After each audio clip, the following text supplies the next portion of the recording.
The following wrestling simulation requires discretionary viewer participation.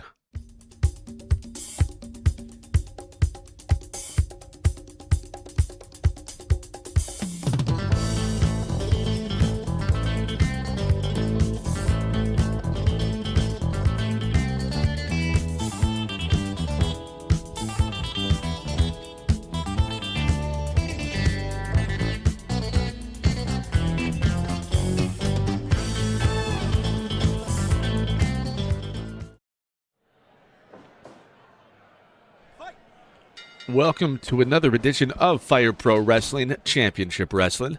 These matches are sanctioned and supervised by the Steam Workshop Alliance, courtesy of Fire Pro Wrestling World and the Carlzilla Mod Pack. I am Benoit, and we are kicking things off with a big tag team match this week. As you see, we got a Savio Vega teaming up with Kurt Angle to go up against the Macho Man Randy Savage and Stone Cold Steve Austin. Now, actually, come Easter Sunday, it's going to be Stone Cold. Ooh, hello, Nicole. Stone Cold is going to be taking on Kurt Angle back on Valentine's Day. Stone Cold Steve Austin won the big battle royal, whereas Kurt Angle won the Gold Rush tournament back during the spring equinox. Those two are going to be going at it to determine the inaugural heavyweight champion of the SWA. Now, you might wonder why Savio and the Macho Man are in this match as well. Well, it was actually Kurt Angle who defeated Randy Savage to win that Gold Rush tournament. Savage currently in control of things here. Whereas Savio Vega, who, if you notice, has Miguel Perez Jr. at ringside with him, had, as recently as of 2 weeks ago, got a pin on Battle Royal winner Stone Cold Steve Austin. So there is definitely no love lost in this match as, we get a double team maneuver here. Double power bomb there. Tyler, you know who Tyler Rex is? Tyler Rex. Now, if memory serves me right, flying crossbody, first pinfall of the match, only gets a 1 count. Tyler Rex was a former WWE superstar for a cup of coffee. I believe he was on the WWECW brand back when that was a thing. Oh my goodness, the ECW brand? They brought, that's been 20 years ago. If memory serves me right, after the second one-night stand pay-per-view, they started the ECW brand back in 2006. A little bit of history there. Kurt Angle was actually a brief member of the ECW brand. Nice power slam there. These two guys are going to be going one-on-one, though, Easter Sunday. If you do not know, Easter Sunday is Sunday, April 5th. Okay, apparently Tyler Rex is now a fitness influencer on TikTok. Well, that's a thing. Angle's trying to pop that knee. He sees those knee braces there on Austin. Now Austin back in with Savio Vega. These two guys have an interesting history that dates back beyond Fire Pro. Steve Austin, back when he went by the name of the Ringmaster when he first debuted in the World Wrestling Federation, actually had a brief feud with Savio Vega. These two wrestled one-on-one before, back at WrestleMania 12. Austin with a pile driver. And of all people, Austin knows how dangerous those are. His neck was actually broken via a sit-down style pile driver. When are you going to be showing Alice that card thing you sent me a link to, by the way? As you guys may know, this is recorded live, nice DDT, live on Twitch, so I will occasionally be interacting with the chat.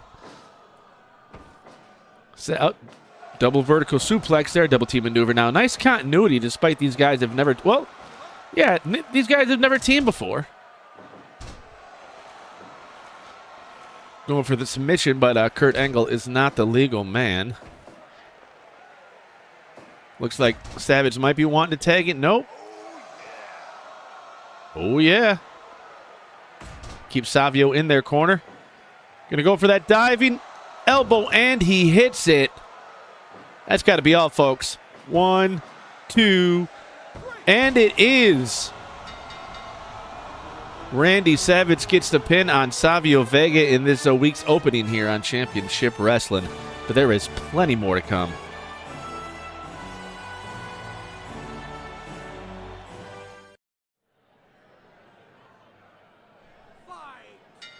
Now, up next, we have a WrestleMania rematch, which is actually quite fitting. As you see, SD Special Delivery Jones is taking on King Kong Bundy.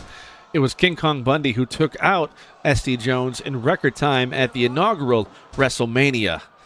But speaking of WrestleMania, King Kong Bundy is going to be The Undertaker's next opponent in his WrestleMania streak rematch coming up here on Easter Sunday. Now, at the time, King Kong Bundy was, I think he wasn't managed by anybody at the time. I'm pretty sure he was going solo, whereas you see Ted DiBiase there, the $1 Million Man, is in his corner now. Because when King Kong took on The Undertaker at WrestleMania 11, he was at that point a member of The Undertaker, or rather of Ted DiBiase's $1 Million Corporation.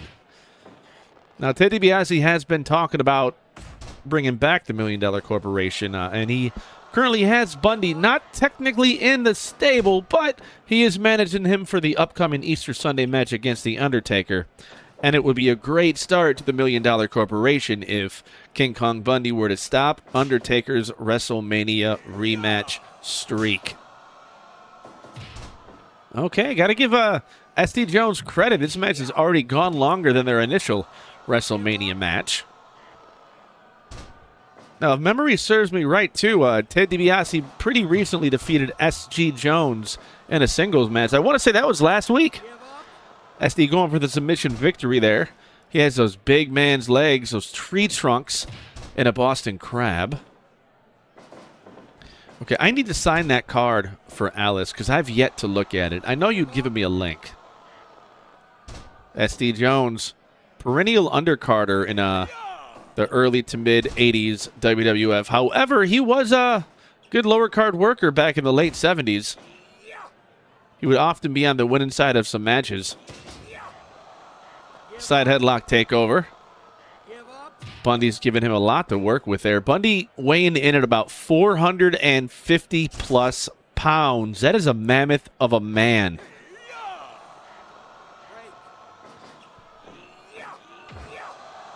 And apparently, SD Jones sounds like he's taking part in some martial artists with that hiya. Welcome back.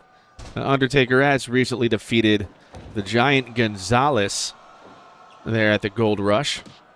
Who is a jack of a man? Well, right there, not Hugh Jackman, but King Kong Bundy, standing like 6'4", 6'5". I think he's really like 460 some odd pounds. That's not to take anything away from SD Jones. He's a big fella himself, a good solid 250. But there's a big difference between 250 and 450.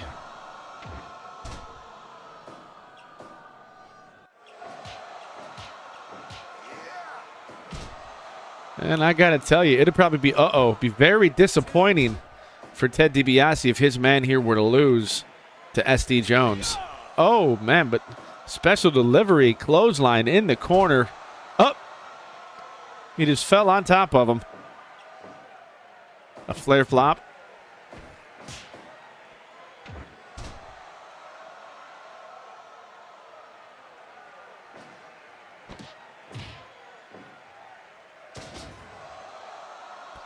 Got some momentum there. Leg is hooked. I don't think that's going to be enough, though. It is not. Near fall. Oh, chop block there. Taking the big man's tree trunk of a leg out from under him. Illegal in football, but perfectly fine in Fire Pro Wrestling.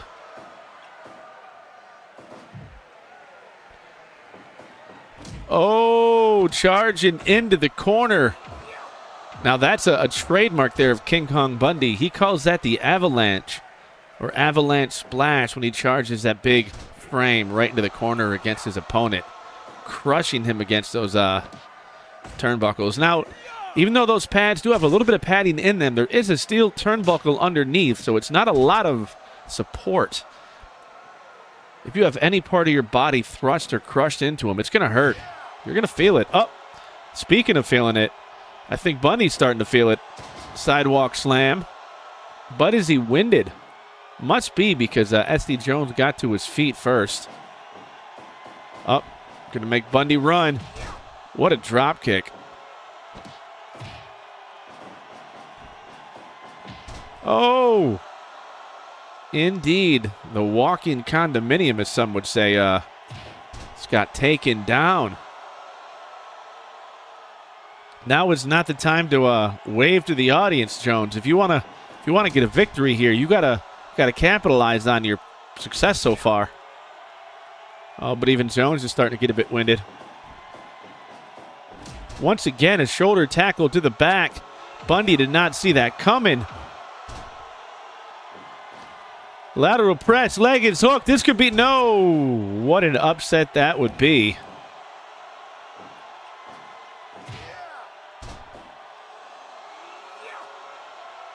He's doing better against Bundy than he did against DiBiase last week.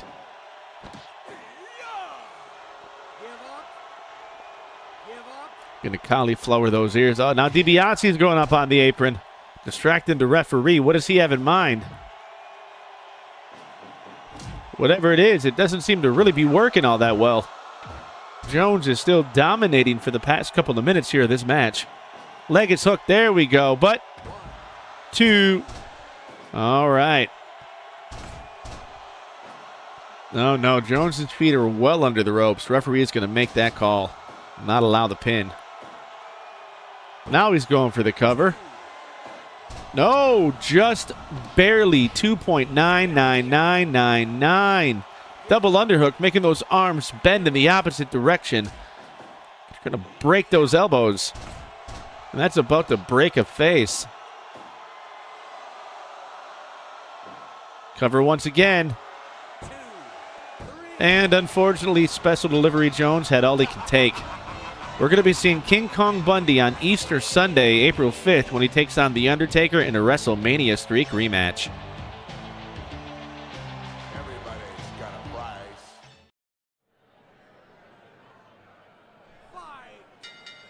King Kong Bundy may be taking on The Undertaker on Easter Sunday, but that's not the only big match. As you see right now, we got Power Warrior representing the Road Warriors, or the Legion of Doom, taking on Crush, who is currently with Mr. Fuji at ringside there, representing the Demolition. Now, back on February 14th, Valentine's Day, Demolition actually defeated the Road Warriors in 6-man tag team action. But they're going to be going at it again here on Easter Sunday, as both Paul Ellering and Mr. Fuji agreed to put their teams in one more match. But it will be a special match because both Ellering and Fuji are going to be involved. Easter Sunday is going to be an 8-man tag team match, but with a special stipulation, I should say, as Power Warrior there was in the bear hug. On Easter Sunday, in 8-man tag team action, Demolition with Mr. Fuji will be taking on the Road Warriors with Pretty Paul Ellering in an 8-man tag in which the losing team must disband. That was the stipulation. This feud is going to come to an end between the two teams, and when it is done and over with, there will not be one team left. Either Demolition will be forced, nice diving elbow, Demolition will be forced to break up, or the Road Warriors will be forced to break up. We had a bit of a hang-up there, it seems like. Sometimes when I sim this stuff on Twitch, things happen. But anyway, yes. And so consider this one of another preview matches between these two teams. Both Axe and Smash had taken on Animal and Hawk in singles action, and now we have Crush going up against Power Warrior. This could be the very last time we see these two guys in the ring together in singles actions against one another. Who knows? Oh, big lariat. Another one. Leg is hooked. 2, 3. No. Crush. Oh, doing his namesake with a stomach crusher. And a side slam. But just imagine, what would it take? Oh, he's way too close to the ropes. What did it take for both Paul Ellering and Mr. Fuji to even sign this match? Makes sense they want to be a part of it. For those of you that don't know, Paul Ellering was a wrestler, as was Mr. Fuji back in the day. I believe Mr. Fuji was actually a 2 or 3-time WWF Tag Team Champion. Big jumping pile driver. 2, 3. No. No. You know, those Road Warriors there have an issue taking pile drivers. Whoa! What the hell was that? 2. That looks like it was the end. No, it wasn't. Mr. Fuji's now jumping on the apron. He wants to take part in this. He thinks this man's in trouble, and clearly he is. As once again, Power Warrior's going for the pin, but he's not able to get a count as the referee is distracted by Fuji. Powerbomb attempt reversed. You know, Fuji's not going to be able to distract the referee come Easter Sunday, where he's an actual participant in the match. Yeah! Crush with a nice back elbow there.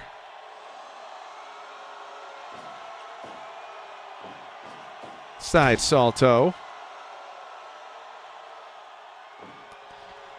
Who would you rather see disbanded? Demolition or the Road Warriors? I know who I'd rather see disbanded, but, you know, I'm supposed to not be... Oh, God! Big power bomb. Crush got folded in half. Oh, man. Well, now the Road Warriors definitely have momentum going into Easter Sunday.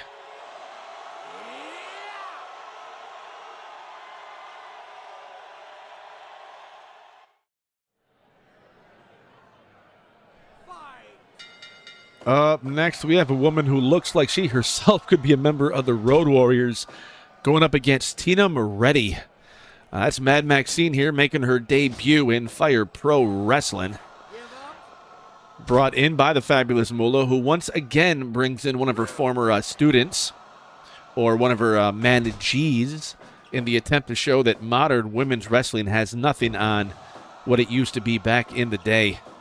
You know, Moolah already lost the respect of her teacher, Mildred Burke. All thanks in part to who she blames, Mommy Rhea Ripley. And it's going to be Mad Maxine going up against Rhea Ripley here on Easter Sunday. Look at that cocky cover there. Not even really a cover. Up. Got a figure 4 on the neck. Moretti about to get to the ropes. Oh, and you think... Okay, yeah, Eva Marie has nothing on Mad Maxine. Now, to be honest, though, Eva Marie was in pro wrestling longer than Mad Maxine was, as Maxine was only in wrestling for a couple of years before focusing on journalism. And to this day, she is still a journalist as far as I'm aware. A lot of size on her, though. I think she stands about 6'3", 6'4", whereas Tina Moretti is just about 5 foot, a little under, double underhook. I'm surprised she was able to get the much larger Maxine up for that butterfly suplex. Oh, and what's good for the goose is good for the gander there. Them thighs wrapped around her neck. Leg sweep of the Russian variety. You know, we haven't really heard a whole lot from Rhea Ripley, despite the fact that the fabulous Moolah won't leave her alone. Nice leg drop there. Rhea Ripley been dominating the women's division here in Fire Pro Wrestling, but it looks like we might have somebody who's even bigger and more dominant. Second attempt at a cover with the foot on the chest there of Moretti, but it's not enough. Oh, an attitude adjustment? What the hell was that? Channeling her inner John Cena.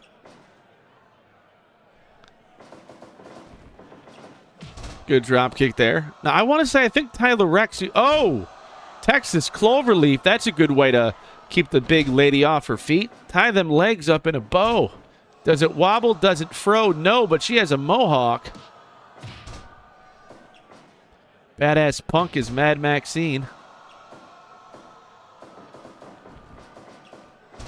Dodges that drop kick there, but she is getting a bit tired. Now, with her long limbs there, Maxine might be able to make it to the ropes, but instead she powers out of it.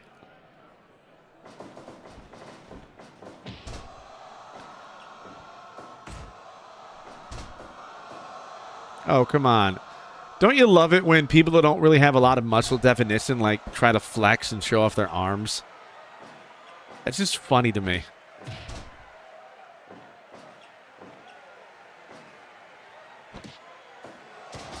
Big choke slam. That's got to be all if she goes for the cover, but she decides not to. She wants to dish out more punishment.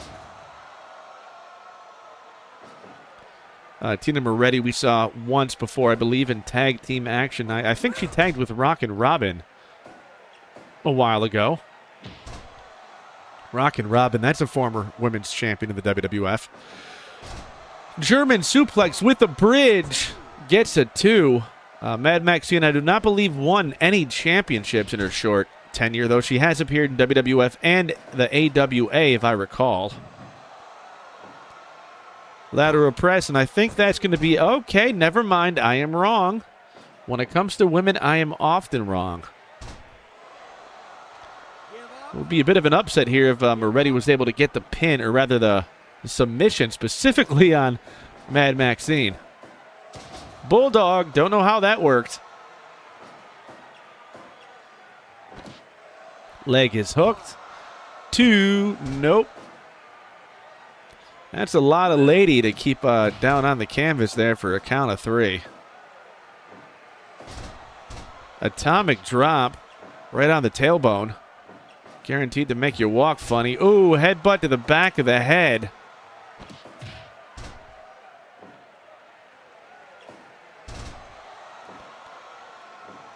I want to think Maxine is just playing with her at this point. Yeah, you're not going to be able to pick her up for a vertical suplex there, Moretti.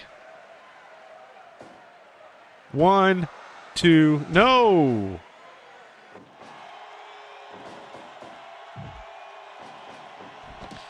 Nice monkey flip out of the corner. Moretti has got a lot of fight in her.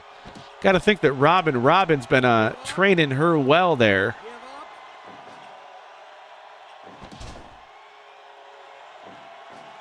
She's putting up a fight. This match has a 20-minute time limit.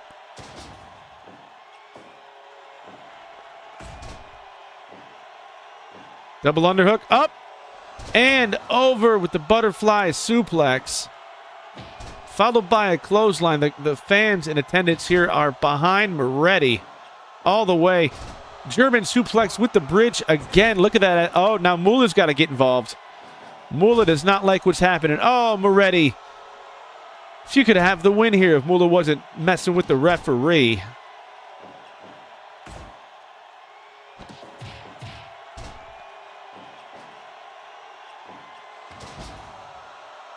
Oh, look at that.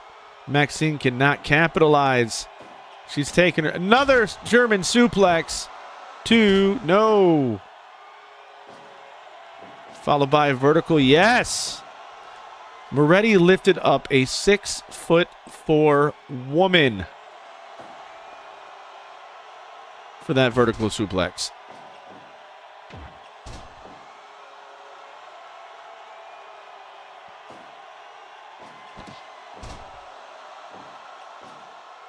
This is just a match of fruition here. Battle of fruition, I should say. Side slam. Maxine's making the comeback. It's sent off the ropes and gets taken down again with a bulldog. Moretti putting on a hell of a show here. I definitely would have thought she'd have lost this a while ago. Perhaps Mad Maxine is not as impressive as the fabulous Moolah thought. Back in the day, sure, but now in 2026, I don't know. Well, clearly she'd beaten down Moretti enough, but is she going to be able to put the beating on Rhea Ripley on Easter Sunday? I don't know.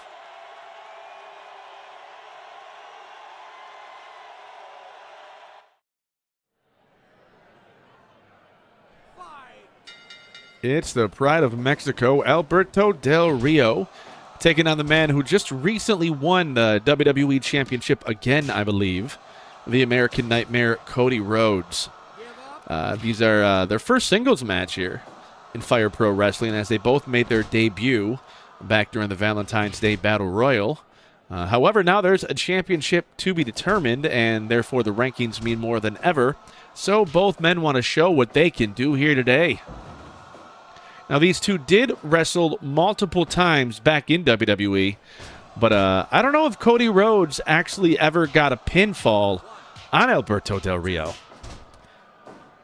And Del Rio was actually able to become a World Heavyweight Champion prior to Cody Rhodes back then. Cody Rhodes now going for a submission victory here, the figure 4 leg lock. However, since then, Cody Rhodes has been a multiple-time champion in WWE, and as I mentioned, just recently won the WWE Championship back. Or maybe the World Heavyweight Championship back. I don't know. I don't follow the modern product. I just know that I read on my phone he'd won. Referee making the 10 count here. Despite Fire Pro Wrestling World having a default 20 count, here in my version of Fire Pro Wrestling, they have a 10 count to get back into the ring. Leg is hooked, but Cody's able to kick out before the referee can even start administering the count. Cody Rhodes has a lot of moves in his arsenal, whereas Alberto Del Rio really likes to focus on that cross arm breaker. Cody going back outside. Del Rio giving him a chance to think about what he's done by signing up with him. We got the American Nightmare versus the Pride of Mexico. There's that cross arm breaker I was talking about. This match may have international implications. Up Cody, nice. Go. What? Oh, nice. Charges in. No, turns over. Cody Rhodes with. Up Cody. Oh, disaster kick. I thought it might be going for the Cody cutter there. Cody just taking it to Del Rio.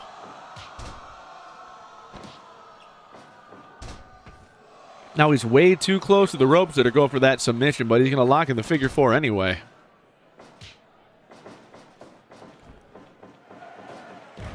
Power slam of his own there, tries to hang on to the pin, but once again, the ropes are in the way. Cody, double underhook. Oh, pedigree. I told you, Cody Rhodes has a lot of moves in his arsenal. The man is a second-generation wrestler. He has been around for quite a long time. You know, son of the American Dream, Dusty Rhodes. Hey, that's why he's the American Nightmare. Also, one of the co-founders of All Elite Wrestling, despite never winning their world championship. Oh, Del Rio has a chair. He might risk disqualification here. I think he's a bit upset. Cody with, oh, modified backbreaker over the shoulders, followed by a super kick. They might be losing track of the count. Cop killer. Oh! I think Alberto Del Rio might be counted out. No, he wasn't. Surprisingly.